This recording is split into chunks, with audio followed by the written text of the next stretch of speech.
Hi everyone, Anarchia here. So for today I wanted to do a video on the topic of immigration. Immigration is a very hot topic right now. A lot of that is due to the terrorist attacks throughout Europe. So specifically in regards to immigration, I wanted to talk about two very distinct types of immigration. One is a voluntary immigration. I like to term it natural, and I'll go into why I think it's more of a natural process as opposed to the immigration policies and process we see going on in Europe with the refugees coming in from the Middle East. So when I say voluntary or natural immigration, I'm referring to people who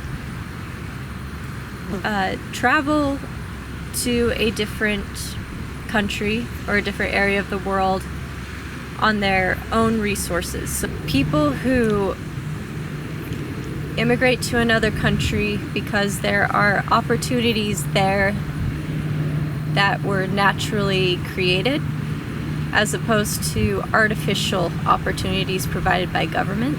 The process of them immigrating to another country is not a government program.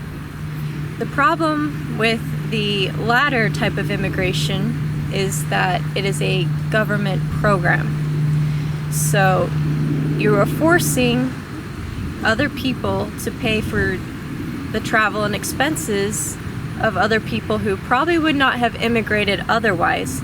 And because they wouldn't have done it on their own otherwise,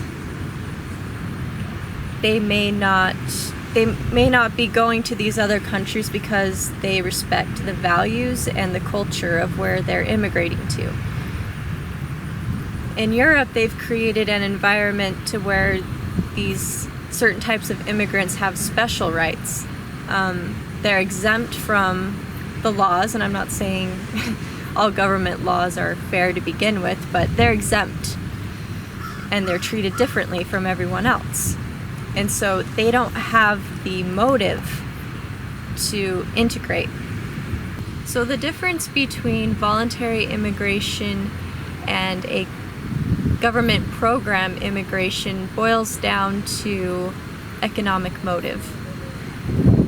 People who immigrate voluntarily do so because they see an opportunity to work and contribute to the society, to the new country or society that they're moving to. They're willing to exchange value for compensation in order to live in that community. With government program immigration, there's economic motive too, but it's not to really contribute value, it's to basically just be on the receiving end. And they're on the receiving end due to government coercion, meaning, and this is for any government program, it requires the government forcing other people to pay for it. So the native population is being forced to pay for these people to not only move into the country, but to live off the land and to live there without necessarily contributing any value. And then with that, without having a motive to have voluntary exchange, there's no motive to create value, and there's no motive to coexist.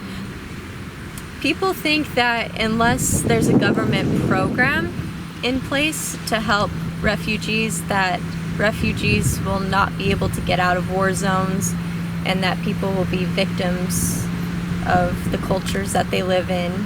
And that's not true. With voluntary immigration, people can immigrate on charity, consent for all parties. So for those who really do want to help the refugees, those people who are not just welfare shoppers, that really do need to get out of a war zone, people can offer to take them into their own homes on their own dime. That creates a motive for the immigrants to want to integrate into the society because they need to respect other people if they want other people to help them, as opposed to government taking money from someone else and then just throwing it at refugees and having them live in communities where they're not really integrating with the population, and they don't have to. They have certain entitlements over the native population. So given that we've elucidated the reason why why government immigration does not benefit either the native population or the refugees, one might ask, well, who's benefiting from these programs? Socially, we see people get a high from virtue signaling, because what supporting government programs does is it allows people to say, well, I care, but I'm not going to take personal action. I'm going to push it off onto a collective. I'm going to promote that other people pay for these refugees. I'm going to push off the responsibility on society as opposed to taking personal action. So there's a virtue signaling aspect to it. Of course, the politicians ultimately benefit from these programs.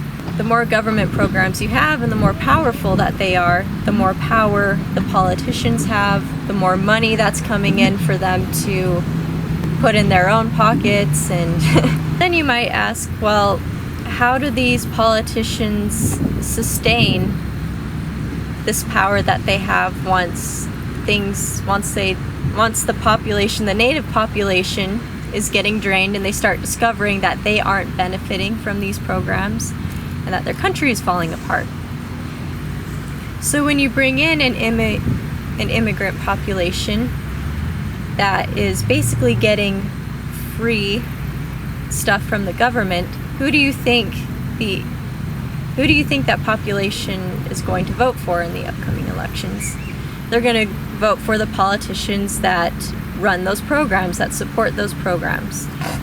And when you have, in Europe, we're seeing a population of immigrants who have more children than the Europeans do.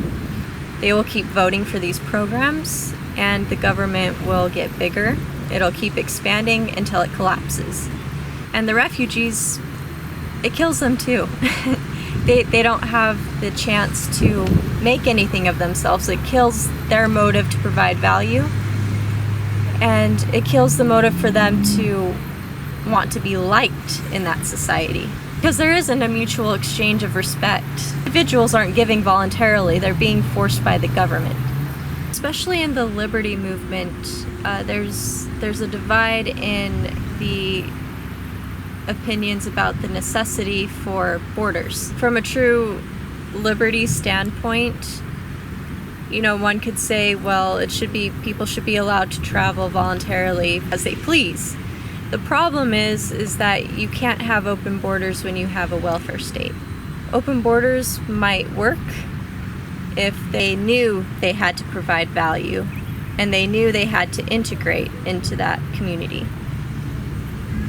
With the welfare state, people know that they can immigrate to these places and they don't have to provide value. They know they are just given by force from the government, from other people, a certain allowance every month.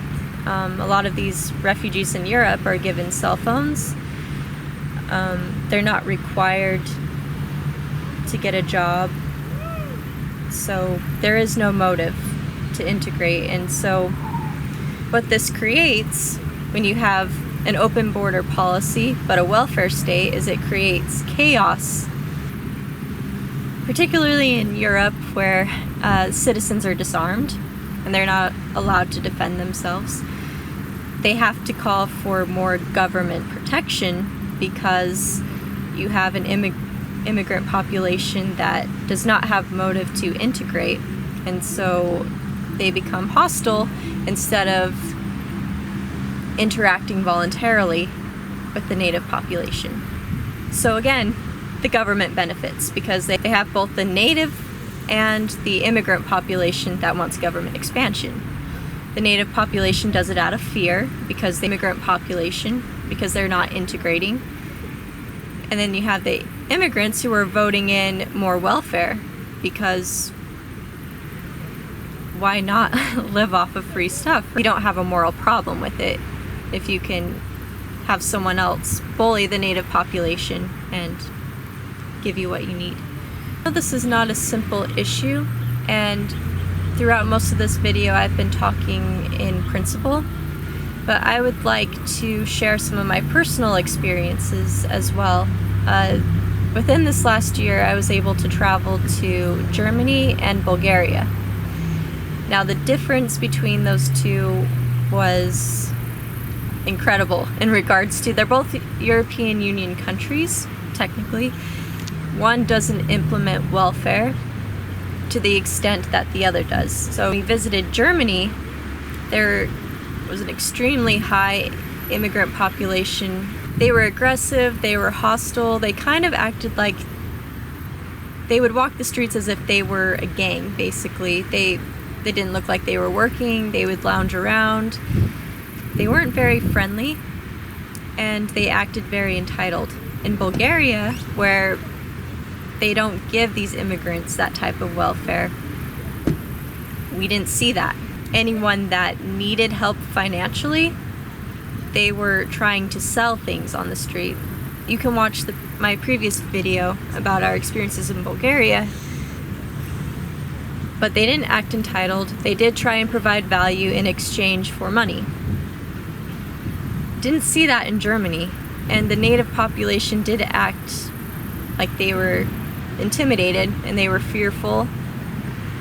I wouldn't say it was a peaceful coexistence. Like, mainstream media likes to paint it that, you know, these European countries, there's peaceful coexistence, and that they like to paint these government programs as charity, and they're not. And you can see it by how these immigrants behave and how they act towards the native population. They don't act grateful. I mean, I'm sure there are refugees that do act grateful, but for those that are the welfare shoppers that take advantage of these programs, they're bullies, basically. We need voluntary mutual exchange for coexistence, and government programs don't provide that. This video, or at least thought it was thought-provoking, feel free to subscribe and share this video. And if you would like to see more videos and more information about my opinions and experiences, please subscribe, follow, and share to my social media pages. And until next time, thank you.